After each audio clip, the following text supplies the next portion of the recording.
Hello and welcome to DFS Coach Talk. It is Wednesday, June 2nd, 2021. I am Andrew Hansen alongside Joe Sarvati, who has historically, traditionally, and affectionately been known as Coach. But today we've got to come up with a new name for him because he absolutely dominated basketball and baseball yesterday. Speaking of baseball, the old phrase that you wanted was to be in the 40-40 club. Remember when Jose Canseco got that group going? Oh, I sure do. Well, you broke, speaking of 40-40, you went 404 in NBA on FanDuel, and you went 229.8 in baseball. So I think we should call you the 400-220 guy. 400-220 club, man. starting it up last night. Way to crush it. You have to talk about my weight?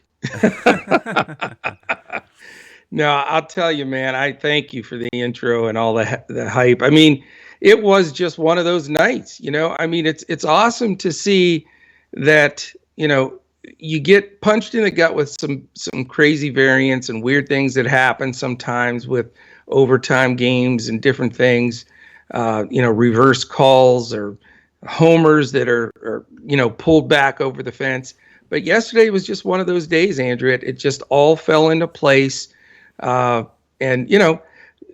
I could sit here and gloat and be all joyous in the sense of, I'm a badass, but I just always try to keep both feet on the ground, man, because DFS is a roller coaster. And you know me, I wear my heart on the sleeve, and I can't stand to lose for members, especially. But yesterday was just a joy to see all the remarks and all the winners and posting everything.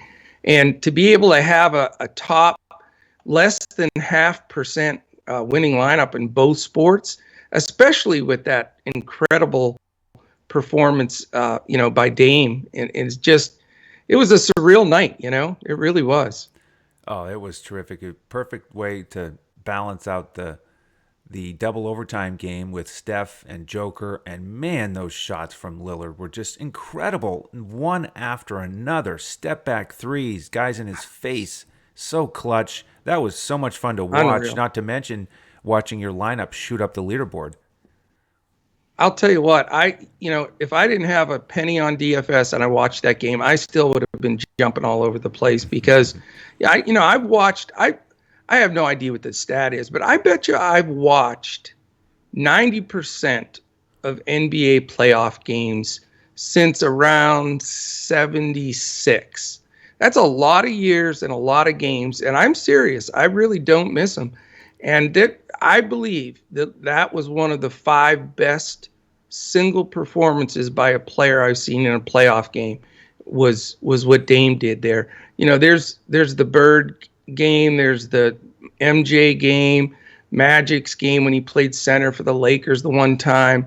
There's games where it was unreal, but this one's right there. And it's a shame. I felt bad that he didn't win the game because, that's going to stick with him that was one of the best ever. And, they didn't get the win. But I'll tell you what, man, it was fun. And winning is fun. And I've been due for a big night like this. And, I look back too, Andrew. This is the first time I ever scored over 400 DFS points on a 3-game slate.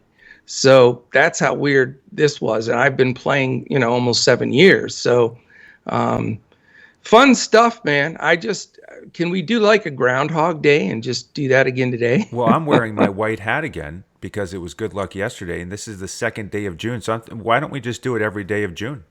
Well, don't take that hat off, whatever you do. Please don't. And, I haven't gotten mine yet. We ordered them the same time. I haven't got my white hat yet. Well, they know you've got that Mavs collection.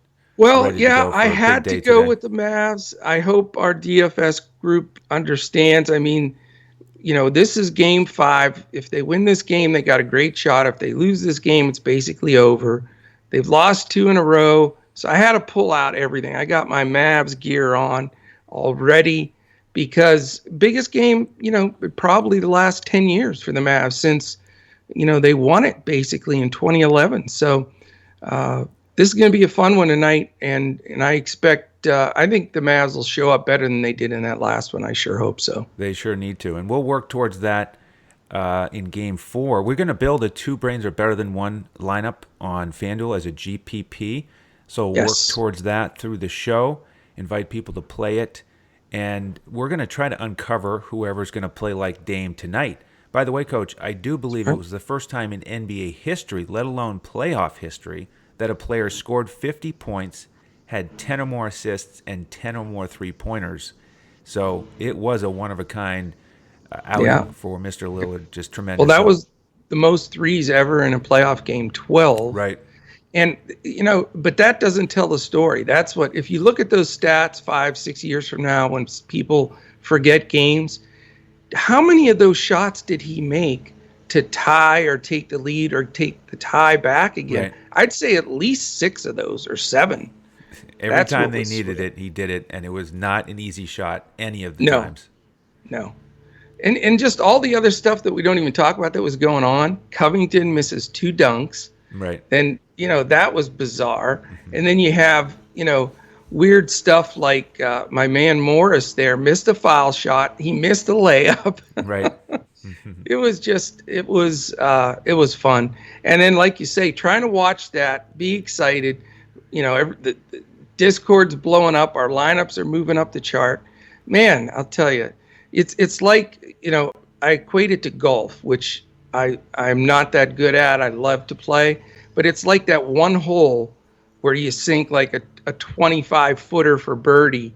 That's what sticks in your mind. That's right. That's the fun part.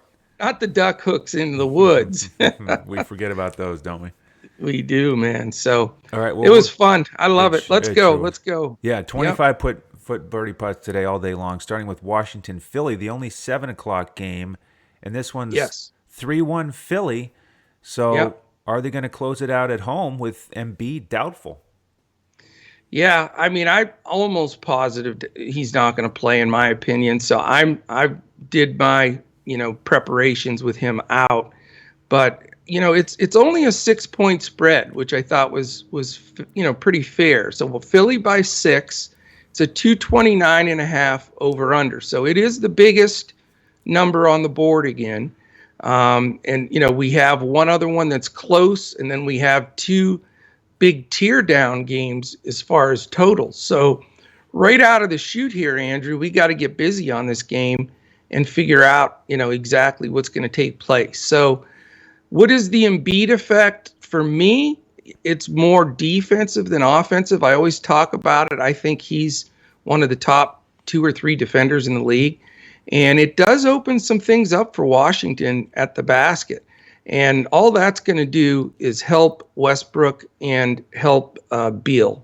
And I believe they're both going to be fine for this game. They got a little rest. Westbrook looked fine.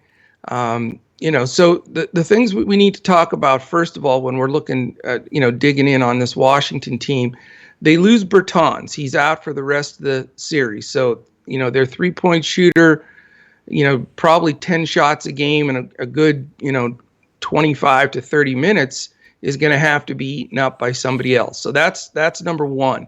So where do those minutes go? Are they going to go, to a different size lineup and, utilize Ish Smith or Neto and go smaller in areas? I think that's the direction that they'll go. So that's scenario number one. The second is, finally the guy played Gafford, 26 minutes, which I've just been begging for 25 minutes forever. And this is only the second time that he's gotten it. So does he start again? Is he going to be impactful? Yes, he only got 4 shots, and but that's all right, because that number can go up if he's on the floor. But he had 5 blocks, 4 rebounds. He contributed. He was a difference maker in the paint. So he's certainly going to be in play again. But I got to give it to Robin Lopez, 8 for 11 again. Andrew, yeah. What has gotten into him? He's like the hook master specialist. Yes, that one hook shot he hit was from like 10 feet. I was like, what in God's name is he doing? But it looks to me, and I feel pretty good about the fact that Len's the odd man out. Maybe he doesn't even get in. He only played 1 minute and 23. So sort of the 2 bigs, it's sort of played itself out that way. And you certainly can feel great about the minutes, that Hashimura and Beal and Westbrook are going to play all they can eat. I mean, it's an elimination game. They have a rest day. They're shorthanded, a little bit with Bertans out. So I like Washington's side of the ball here with the fact that the big man Embiid is out. And I'm going to be stacking a little bit here on the Washington side right off the bat. Without question, either Westbrook or Beal will be in my lineup. I just haven't decided which one yet. I'm still digging in, trying to make that decision and figure out. The thing that I'd love to get some feedback with you on is, this rotation of defenders now, is it just they're bringing Dwight Howard in to start and then everybody guards the same people?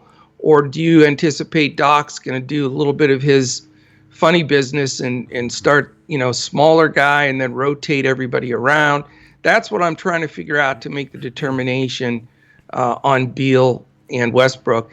And then a secondary guy, I think, for sure. I mean, whether it be Hashimura or Gafford or Lopez, those, and, Ish Smith's in play for me too. And Raul Neto as a punt in a GPP isn't a bad idea. So I do think this game will be the highest scoring game. I think, that they can step up and play him tough. And, Philly's going to be without him, without Embiid, it's a different ball game. So I'm very excited for this one. And this game, and especially the Washington side, probably is going to be my biggest, most important part of my entire build. Yeah, very similar. I'm excited about Washington. I'm leaning Westbrook right now. He crushed it last time, so he seems to be healthy enough for another huge triple-double. 21 rebounds, Andrew. Yeah, sure. 14 21. assists. Why not? Rui, 42 minutes. Same with the Gafford minutes increase finally, and and Rui getting enough shots to go 20, and then he picked up 13 rebounds. So he's a big help. Yeah, for sure. I'm ready to stack those three guys for sure. By the way, Coach, Gafford is a power forward today again on FanDuel. So our man Jet W owes us all because he predicted that Gafford would move to center on FanDuel today. So he owes us all big time for that. Sit down, Jet W, and take a break. So, I'm ready to stack a few Washington guys and run it back on the other side. I also anticipate Embiid will be out, which should help Washington keep it close. They're going to fight down to the wire. Everybody else gets a little bit of a bump. I do think we could see some funny business from Doc, which is usually Mike Scott as the starter in this type of scenario. I don't think the other spots will change, so I think the defensive matchups will be similar 1 through 4. But I do wonder, with Gafford likely starting again, do they go with the funny business of Scott, or maybe do they give Dwight the start? Either way, I do like Dwight Howard here. He didn't do too much last time, but he'll have those games where he gets into foul trouble, doesn't get the full minutes. But I like Howard picking up the slack. I also like Ben Simmons, Tobias. All the starters really are in play for me for Philly because Danny Green is still reasonable. Seth Curry still in the 4K range. And this is a game stack potential for me. I agree it's likely to be the highest scoring game on the slate. I do think Memphis, Utah could be right there with it. So those are my two favorite games just in a vacuum. And I think these prices are pretty reasonable on both sites. Westbrook certainly very expensive, but I plan to have a bunch of these guys. Maybe we can build our FanDuel GPP based on this game stack. Yeah, I'm with you, man. I really like this game all the way around, and obviously with all of the Washington exposure, I want to correlate on this side. And the guy I'm going directly to, without question, is Tobias Harris. I mean, he steps up when he needs to. 24 shots the last game, 13 rebounds. I mean, I think he'll be the go-to guy. How about all the shenanigans with the hack-a-shack with Ben Simmons, man? Isn't that crazy? Yeah. I like it. You wonder if it's going to get in his head, though. What is that going to do to his game? Is it going to motivate him and tick him off? Or, and can he make some of those foul shots? 5 for 11, that's not going to get it done. But It makes me a little nervous because they may have to take him off the floor in the fourth quarter, at least until the 2-minute mark. Even if it's from the 6 to the 2-minute mark, because I think they'll do the same thing if the game is close. And I don't know if they want to put that kind of pressure on him. And I don't know if Doc wants to bust its confidence like that. But I'll tell you what, we talked about it in the last podcast. Tyrese Maxey is a player. I mean, we've been saying he needs minutes. He's their best guard off the bench. He comes in 22 minutes, 6 for 12, 2 for 3 from 3, and just really gives that team a lift.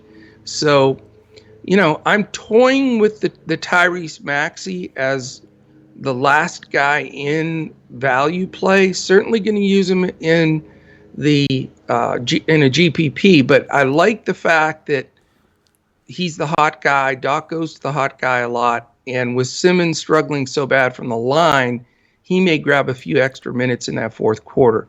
So, but I'm not going Simmons. I can see a case where he gets so pissed that he just really tries to take over. I mean, I get that that's possible, but not going to go there. I'm Tobias all the way. He's my man in this game to correlate with either Westbrook and Beal and those guys. And I think this should be a great game. I don't know what to expect from the bigs, so I'm not going to mess with it. I know Doc has stated that he doesn't like to take Howard out of his role of the big man off the bench, and he thinks that really, that's where he plays the strongest. So is he going to or not? I hope that they bring him off the bench, because I think that with a start again for Gafford could get Gafford out of the gate really well. And then if Gafford sits and Dwight comes in, I'm concerned Gafford gets fouls against Howard because he's so physical. So that would be the way I hope it plays out and what I'm planning on doing. So, I'll spend up for Harris, look for a secondary guy that's value, whether it be a Curry, a Hill, or a Maxey. But I do want a second fiddle to Harris here to make that, probably 3-2 or 2-2 or maybe 3-2 split in this game for me. Okay, excellent. Let's transition to game 2 at 7:30, Atlanta, New York. Atlanta on the road here, up 3-1, looking to close it out. What do you have for the Hawks tonight? Well, yeah, I don't know what to expect from the Knicks tonight. They're down and out, but they're going to have, a tough chore ahead of them and sort of a nothing to lose type attitude. Sometimes when teams come out and just play, I'm sorry, I'm talking about the Knicks. I'm Atlanta, right? You are Atlanta. I'm sorry. But okay. they will be impacted somewhat by what the Knicks are doing, so that's fine. Yeah, my point, I guess, is I think the Knicks play looser than they have. In other words, more relaxed and more of a normal game. And I think that they'll keep it closer with Atlanta. So I believe Atlanta, they certainly want to close out this series. They certainly want to, just get this done and get a little rest. They have some guys dinged up. And I think we're going to see good minutes. Now, they did use their bench a lot, and that's sort of been working for them. But, Hunter, the last game, didn't get it done. I still think he can get hot, and his price is not bad. John Collins is a risk. The guy in the middle, Capella, is probably a strong play at center, especially with Embiid out. But his price is just a little prohibitive. That's the only thing that is a concern. And then, really probably the best spot to go is one of the backcourt guys, Bogdanovich or Young. I mean, they played 34 minutes each. They got up a combined 32 shots, and they have been leading the way, and the Knicks really haven't been able to stop them. So, I'm not willing to go deep enough to the guys that have contributed off the bench. I think I found enough value in that first game where the Hurters, Gallinaris, those kind of guys are just a little too risky. So, there's a good chance I won't have anybody on Atlanta but I'm not counting it out if I can pay up for like a Bogdanovich or Capella, I'd love to do that. It's just going to be a salary situation because, like I said, I think the Knicks play a little more loose and the game stays a little closer. I wouldn't even be shocked if the Knicks won this game. That I don't think they're going to give up. I think they're going to come out and play. So that makes me want to have a guy here on both sides, but we will see. It's the jury's out for me on this yet. Yeah, I think the Knicks are going to be ready to roll here in the Garden. I mean, that crowd is going to be fired up and don't want to risk it being a loss in the last home playoff game of the season, and then they don't know when it's going to be another playoff game. Right. It has been rather inconsistent lately, to say the least. So I agree. They'll come ready to roll, and I would expect a close game. Some of these prices for Atlanta, I think, are playable. Trae Young down under 9,000, Bogdanovich under 7,000 on both sites. I like Hunter potentially 4,600 on both sites. And that's cheap, but man, he really kicked us in the the last game. Yeah, I don't know what happened. He only got 7 shots. Sometimes that happens. But GPP, he's in consideration for me. I agree the bench is a little risky, not a ton of upside in this pace game with 23 and 30, really slow teams here. And no doubt. It's been no surprise that the games have been low scoring. So maybe a value play for the Atlanta side like Hunter. On the Knicks side, we've got Rose, taking over as the starter, still playing big minutes. He's an option. Randall has come down a little in price after finally having a decent game, getting to 50 fantasy points. He still shot under 50%, but strong double-double. Signs of life. Signs of life. And then we've got the bigs, and we've got Taj starting here recently. He's playable for me as a value. Noel, last game only played 15 minutes, didn't do anything. The game before, he was very strong. I don't know if I'll go anywhere with this Knicks bench, though. I don't think you need to today. Again, it's not a great game environment, so I'm not looking to get a bunch of exposure here. But I wouldn't shock me if Randall gets to 50 fantasy points again and is a factor, or if Rose steps up, or if Taj Gibson provides value. Yeah, I'm with you there. The Knicks are actually favored in this game, by the way. It is our buddies at BetUS.com.pa have the Knicks as a 1.5 point favorite, and the number's 208. Again, when you look at 229.5 in the first game down to 208, that definitely flashes the red bat signal, or whatever you want to call it, to beware DFS world, because this could be an old school drag them out type of battle, even though it's going to be close, I think. So that's hard to trust. For me, I've gambled a lot on these Knicks guards, trying to play the roulette. Is Burks going to get it done? Is Bullock going to play enough to get his threes up? And it's a tough game because they rotate so many guys at the guard position. Rose certainly has been the man. If I was going to play a guy in this game on this side, I would probably go Rose, just because his price, it's not cheap anymore, but it's not like a Randall play. So I doubt I'm going to have exposure to the Knicks.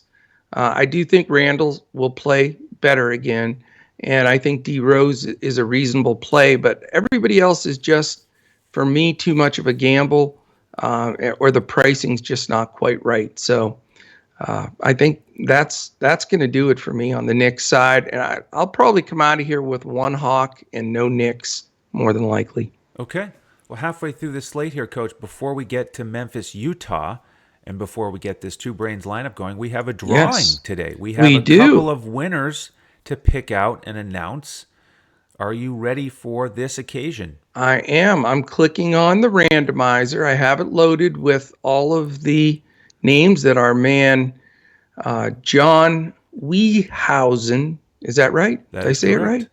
I always want to say Hauser. I don't know why. Hausen he is our analytic director that we're so excited to have in here. He put a nice survey out to our members, got a lot of information. We're adding a whole analytics piece though for you guys, just so you know. That's why we'd love to have you join us at dfscoachtalk.com. We're going to have some phenomenal things that John's working on. And again, he put a great survey out there, and we have 2 winners that we're going to call on the randomizer here that will win either $25 PayPal or $25 in merch from our wonderful store, Squad Locker, of merch from Coach Talk. So once this show's over, if you hear your name called, then certainly tweet us at DFS Coach Talk, but we'll be reaching out by email and DM as well. All right, here we go, Andrew. The first winner from the Weehausen contest is Height Violi, HEIGHTVIOLIE, Height Violi. Excellent. So congratulations. All right, we're going to click the button. Randomizer 2. Ding, ding, ding, ding, ding. Boom. Looks as though it is DM Johann. All right. DMJOHANN. Beautiful. So there's the 2 $25 PayPal or merch winners, and we will be in contact with you this afternoon. Congratulations. Excellent. So yeah, if you weren't on that list and you want to jump in with us, dfscoachtalk.com for membership. You grab a 3-day pass for $10 and start June off with us, or grab the playoff package. It is on the bottom there on YouTube. 111, Coach. Is that it? That is correct. For 2 months. 2 full months, man. All the best sports. deal we've ever thrown out there. Everything we've got. All right. Everything. Bam. Basketball, baseball, golf. Get her done. That's it. All right. Excellent. Any questions, reach out to us on Twitter at DFS Coach Talk. All right, Coach. We've got Memphis, Utah in Game 3 at 9:30. Memphis on the road, down 3-1. Can they stay alive tonight? It'll be interesting. They have a tough chore in front of them. I mean, and Vegas sees it. It is a 226.5 over/under. So, like you've mentioned very astutely throughout this entire playoff series, everybody thinks Memphis, Utah is just like a predisposed thinking, oh, these teams are going to grind it out, good defensive teams, blah, blah, blah, blah, blah. But the points have been there. These teams are scoring. So, it shouldn't be much different today. The problem is Memphis is almost a double-digit dog, 9.5 as we sit right now. So, Memphis played their heart out the last game. They had opportunities, to win some of the games they've lost. So I don't think all is lost for them. I think they have, a final push in them, but it's on the road, and it's going to be a tough chore. Now, what I will say, though, is the implied total for the Jazz is 118. And that's the number that interests me because that's a big number. And I think that's, tops on the slate. And do you need some Utah exposure as opposed to possibly the Memphis exposure here? If Memphis keeps the game close, I think you probably really do. But where do you go? That's the question. Paying up for Mitchell, he looks fine to me. I know he's not 100%, but he's sure playing well. Maybe the best play here, is to look for some, not value where you're digging down with, some of the weaker guys, but maybe, we take a good look at, a secondary guy. Triple J, he's frustrating at times, but last game, man, he did really well for me. I stuck with him. He's never going to be a 40-minute guy, but he gets a lot done and a lot of shots up in the time he's out there. He was 9 for 18 from the field. And how about this, Andrew? He took 10 threes. Big dude like that, 10 threes. He only made 3, but he's, like we said, half the battles just want to make sure guys are taking them. So I don't think Triple J's a bad play, and people get afraid to roster him, so his ownership is always down. Dylan Brooks has really been such a stalwart. You can always count on him. I was saying I don't think that Ja Morant's going to keep playing these over 40-minute games. The dude played 43 minutes and 15 seconds. I mean, he has arrived, and I would love to go to him. I just don't know if I can make the salary work. I think he's probably the best play. I really do. Don't want to stress the Joe Val foul trouble, and certainly playing against Rudy doesn't make it any easier. It's so fun. What are you talking about? Every time, it's bad. And I know this when I coach guys that had real bad foul issues. As soon as a guy gets the ball around him, you sort of go like, ugh, like don't reach, don't grab, don't push.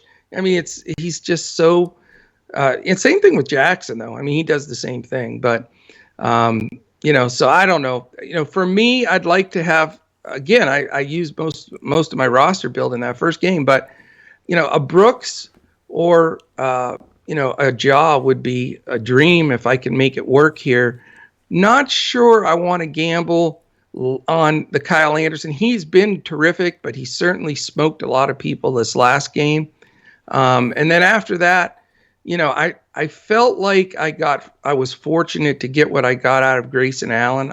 He was my big value dude the last game. He did get 29 minutes, but 3 for 8 from the field, 2 threes is good, but the ancillary stats are never good for him. He had 3 rebounds and basically nothing else. So when I feel fortunate to make value with a guy, I usually don't want to take that, risk again. So if I could make it work, I'm going Ja. If not, a Brooks or Jackson, I think would fit financially, but I would like exposure here. Yeah, I'd like a little bit of exposure here too. Ja, my favorite target for the reasons you mentioned. Brooks, right there behind him. He's cheaper. That could be enough to get him in the lineup.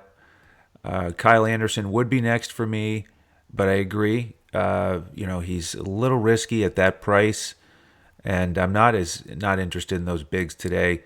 Joe Val and Triple J was like Nurkic last night with the foul trouble. He got that 5th, and then before you know it, he had the 6th, and he was out. I mean, and it wasn't smart foul. It wasn't. You got to have the discipline. And Joe Val and Triple J do the same thing, where they reach out at an angle with their arms, which 9 times out of 10 is going to be called a foul. So that's always a risk. And I'm not pumped about the Memphis bench on the primary lineup. So probably one of those starting guards. And then with Utah, let's zero in on Mitchell here. I really like how he's trending. He got to 30 points and playing like, when he has the ball in his hands, it's go time. It's create a shot, get downhill. And he's a type of guy who's going to see what Lillard did yesterday and want to match it in his own way. He'll never be a 55 and 10 guy, I don't think, with 12 threes. But, he can take over a game for sure and score 35 and pay off value. So I like him. Conley disappeared a little bit in Game 4. Will he return to form here in Game 5? I would think he would play better. Clarkson, much better in Game 4. His price is decent. 18 shots. Yeah, we like that. That's the Clarkson of old. And with the forwards for Utah, you could plug one of those guys in. Wouldn't shock me if they do well. Royce O'Neal's been priced up a little bit, unfortunately. But once again, I'm a little bit more interested in the guards on both sides here. Yeah, the thing, like I said, that implied total sticks with me. That 118 is a gigantic number, and it makes you feel like you have to at least roster one guy. But I'm not sure which guy, I'd go to. I'm thinking Conley, like you. I think he will bounce back. It was just he only took 6 shots, just sort of an odd game. I don't know if I want to pay up for Mitchell because, it is almost a double-digit spread. He is coming back from injury this series. And I guarantee you, if Snyder has any opportunity to rest him at all, he will. I mean, you have to. I mean, you got to look ahead here. So that concerns me just enough at his price to not go there. But I'm with you. I mean, he's certainly a guy that can, just blow up a slate. But I just don't want to spend up, there. I think I'll just have probably one body exposure, and it would be Conley or probably Bogdanovich, because their pricing is still fair enough, and they do have the ability, to hit multiple threes and have a decent game. So, I do think this game is going to go under-owned, and probably a lot of people are thinking like we are, and, you don't want to stack here. But when you look at the actual numbers and, what the expectations are for this game, it is tempting to want to, dip in and take a few of these guys. But maybe in a GPP, roster a couple of them and see if you can get that giant game. Excellent. All right, Coach. Well, let's save the best for last, potentially, with your perspective and the Mavericks. And here we go, 2-2, not trending in the right direction. Do they turn it around tonight at 10 o'clock Eastern? I don't know, man. I was so distraught that last game. To lose 2 in a row at home after winning 2 on the road, it was just beyond gut-wrenching. But, here's the thing for me. I had the pay-ups in that first game, and there's some value there. I really am thinking about Luka being the other play here. I mean, the reason I got 400 yesterday, it was very simple. What I've been doing, and it finally came together. I had all 3 super studs in that lineup yesterday. It was the Joker and Lillard, and who was my third guy? LeBron. So LeBron didn't quite get it done, but having the studs in there, makes sense. So if I can get the 2 studs from the first game and Luka here, I will probably do it. And here's the reason I like Luka. Number one, this neck injury is, to me, way overblown. It's, a sore neck, a pinch in the neck, whatever. It's not like the announcers were saying he could barely hold his head up and stuff. I mean, that's so silly. Mm-hmm. He said he's feeling a lot better. He felt better, yesterday. All the reports are he's 100% go. Don't worry about it. So that's number one, where we should have an edge on a lot of people that don't have all that inside Dallas info. So I think he's a complete go. He's really frustrated with how poorly he played. The foul shot situation. Good God, 0 for 5 from the line. I mean, that's just completely unacceptable. 1 for 7 from 3 is not going to get it done either. So, 24 shots, he's probably going to get the same. He's going to make more. His ancillary numbers are going to be better. I think Luka's probably the best play on the slate. I mean, yes, the Clippers are tough. They adjusted, like we talked about earlier in the series, where that they benched Zubac and started Batum, and that created at least defensively playable entities against him. When they switched, which they couldn't do in that first game and a half, and until it was 30-11 in Game 3, where the Mavs could have gone up 3-0, and that's when they made the change. And it's been tough since then. But here's the thing, though. People may overestimate that as well. Luka missed some shots in that game that he usually makes. And, I know they're saying the neck. It maybe threw him off his concentration a little bit. But, I think that a lot of those shots go in. He's a phenomenal competitor. He's going to probably play close to 40 minutes, in this elimination game. So I'm all over him today, Andrew. I really am. And, I'm probably not going to go any deeper like I have been with the Mavericks. Don't trust Porzingis at that price, although he did show up the last game, but we'll see. Finney Smith's been off. Kleba's not 100%. He's been off. Tim Hardaway was just the dagger that killed us, 1 for 8. Yep. So the bad shooting, 12% shooting is one thing, but your hottest shooter for the last 2 months gets 8 shots up, and 0 for 4 from three. Yes, he'll bounce back, but enough to pay off that salary and take a spot on your roster, I just don't see it. And then after that, it's, just some bench guys. So that's it, my man. The hat is for number 77, and I'm hoping he can step up. And I think he's the one that's going to get the most motivation out of Dame's performance because he really respects Dame. And I'm hoping he piggybacks that a little bit, even if he gets 65 or 70% of what Dame did, we'll be happy. So Right. that's where I'm going, man. Yeah, they need it for sure. Wouldn't be surprised if he steps up. Not an easy challenge or an easy matchup. So I'm a little hesitant to pay the price. And I agree with you with the rest of Dallas. Just not fired up about anybody in particular. Yeah. THJ was ultra disappointing, and then he didn't even get the minutes because he was playing so poorly or shooting so poorly. Kleba showed his inconsistency. Porzingis is his price on FanDuel. I think is playable, 6,600. Yeah. That caught my eye a little bit, but not really interested in much exposure here with Dallas. On the And by the others, way, I do want to say that the Luca pick is not the fandom. I are know I'm you wearing the sure? hat. I'm a Mavs Are you fan, positive? but I faded Luca as much as anybody, and or maybe too much. But I just I really think that he's the play. I really do. On the Clippers side, I think these starters are all playable. They got solid minutes, but I'm more interested in the values. Marcus Morris, back to his normal self, mid Yeah. 4K range. Batum, how about starting with 36 minutes at a value price on both sites? You could look there. We know that Ibaka is doubtful. So if Ibaka is out again and Batum starts, he's playable for me. Kawhi and Paul George kind of doing their thing, but it is a lower total here, a lower pace. Again, 25th and 28th in pace for these two teams.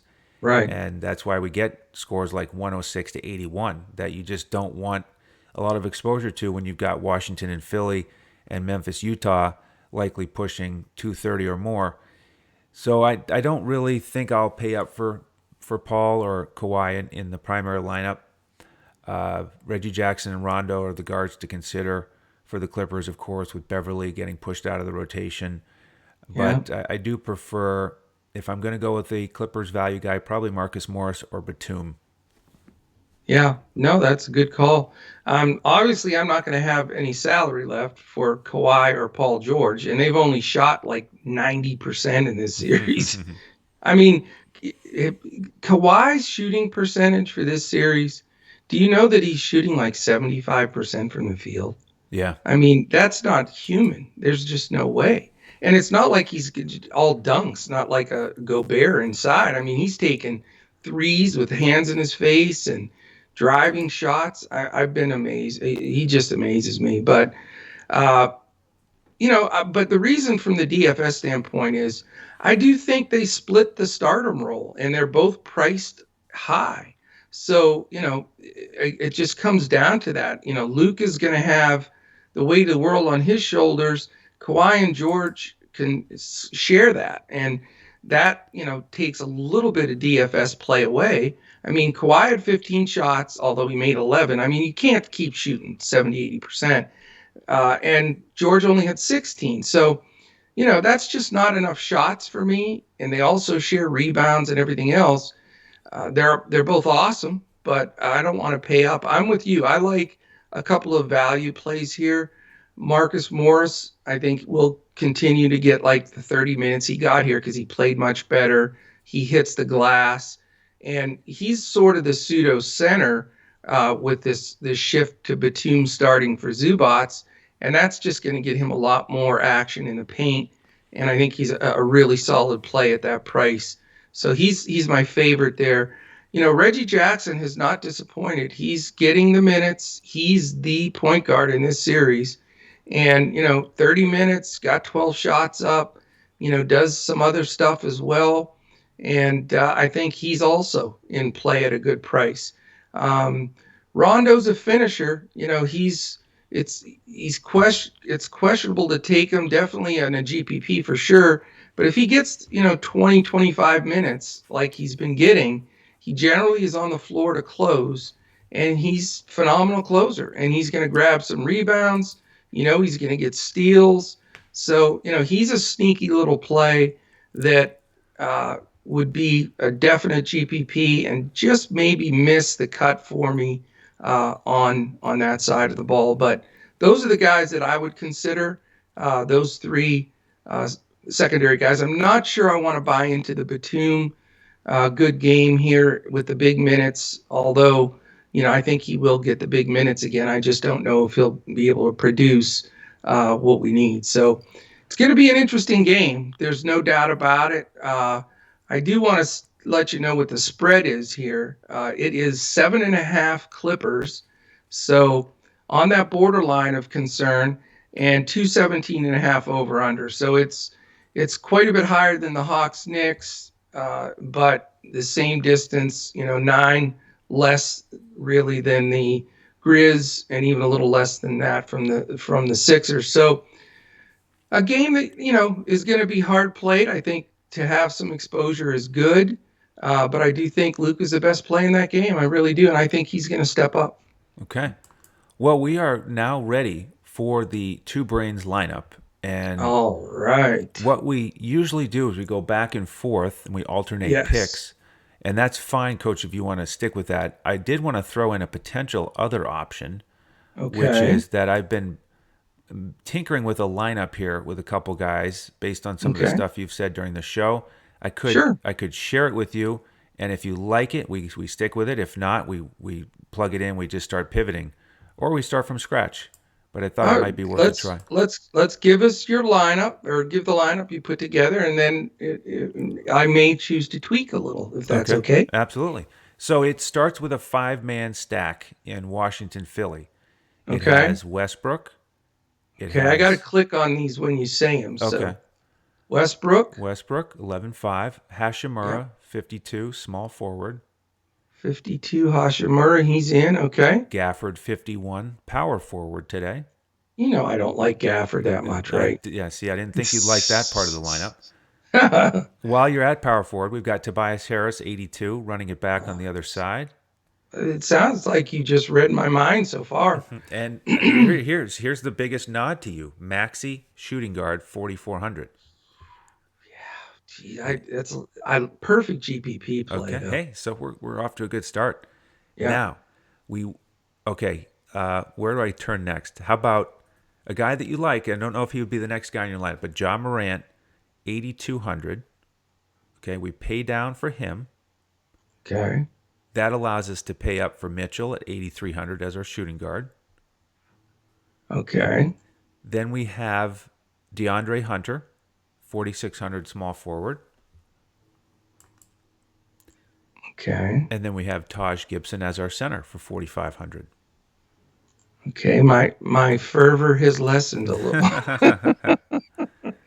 All right, let me ask you this. If we go, if we go to Luka instead of Ja, I know it hurts financially. I'm fine with sticking with Taj at center, but if we didn't take Mitchell, that would give us 5,200 each for a shooting guard and small forward. We'd have Westbrook, Luka, Maxey, Hashimura, Gafford, Harris, and Gibson. Are you willing to look at that? Well, let's look at it. If we go with Luka, what does that leave us at shooting guard? We would have to go either Burks or Hardaway, or possibly Brooks, depending on what we have at small forward. Okay, well, I'm not very excited about Burks or the other option you mentioned. Okay. DeAndre Hunter's 46. Yep. That would leave us 58. I'm fine with Hunter too. That's one of your builds. So, I guess we would count on Tim Hardaway stepping back up, which he very well could. Yeah, then we'd have Luka and Hardaway as those final two. Unless we both love Brooks, we could pay up for him and shimmy down somewhere else. Yeah, Brooks, where would that be? well, that's why there's two brains. We need to lose $1,000 somewhere. Well, center, you could go down to minimum price, but there's nobody there that's going to play tonight. Okay. Let me look at, how about, what if we went from Gafford down to Marcus Morris? That saves most of it, unless you're that high on Gafford. Yeah, I mean, as a starter, I mean, this is what you've been waiting for all season. You're not going to put him in your lineup? No, I'm not saying I'm not. I'm trying to decide here. I mean, if we can make Russ and Doncic in our lineup, man, that feels a little bit like yesterday. Yeah. And Tobias, too. Yeah, well, I don't know. I mean, that could be more of your hybrid build. We could go that way. It just doesn't really work with the game stack for Washington, Philly, and then, being very excited about the shooting guard, because here's the question. Luka and Tim Hardaway, what's the best case scenario for them? 100 fantasy points, 70 and 30. And if we have Ja and Donovan, I mean, they could go for 110 between them. I could see them going for 60 and 50 fantasy points. I just feel like they're likely a higher combination than Luka and Hardaway specifically. Okay. If we go Luka and Brooks, then we have to pay down somewhere else to something we really don't like. And all right. I mean, what I'll do, I'm fine with it then. Let's go Westbrook, Morant, Maxey, Mitchell, Hashimura, Hunter, Gafford, Harris, Gibson for our two brains GPP. And then I'll make a few shifts in my hybrid to fill in some of those gaps. But the majority, 5 of these 8, I feel real strong with. And like you said, we've got all pretty much starters. The only risk is Maxey. We need him to come through for us off the bench. But everybody else should be secure in minutes. Yeah, I agree. So that's the game script of Simmons, Simmons getting fewer minutes, Maxey stepping up a little bit. There's also some other shooting guards in there we could pivot to, and we could continue to talk about it throughout the day. If we make any pivots to this, we will announce it on Twitter at DFS Coach Talk. While you're there, give the coach a follow at JOESARVADI. You can follow me at Language Olympic. Certainly appreciate if you subscribe to the YouTube channel if you haven't already. We're going to continue to produce these NBA DFS shows 7 days a week throughout the playoffs. We've done it all season. We're certainly not going to stop here in the playoffs, Coach. No, this is our hot streak starts now. And it starts with Tobias Harris dropping 40 real points for us tonight. Boom. Here we go. Let's keep June rolling here. You crushed it yesterday. Congratulations again. And let's do it again today. It sounds like a plan. All right. Well, on behalf of the coach and the rest of the DFS Coach Talk team, I'm Andrew Hansen. Thank you for joining us, and we'll see you tomorrow as we look to crush it in DFS.